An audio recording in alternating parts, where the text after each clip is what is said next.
స్వాములందరికీ స్వామి శరణమయ్యప్ప. ఈరోజు బుధవారం స్వామివారికి నైవేద్యంగా క్యారెట్ హల్వా చేస్తున్నాను. ఇదే మొదటిసారి.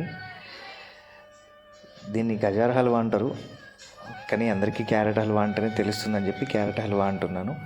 1 కేజీ గజార్ తీసుకొని మీకు వీడియో చూస్తే క్లియర్గా అర్థమైపోతుంది మొదటి నుండి చివరి దాకా ప్రాసెస్ ఎలా ఉంటుంది అన్నది. మీకు కనుక నచ్చినట్లయితే ప్లీజ్ సబ్స్క్రైబ్ అండ్ లైక్. స్వామి శరణయ్యప్ప. నేను మీ సంపద Reddy Katkuri. Channel name walk with SRK. Thank you స్వాములు.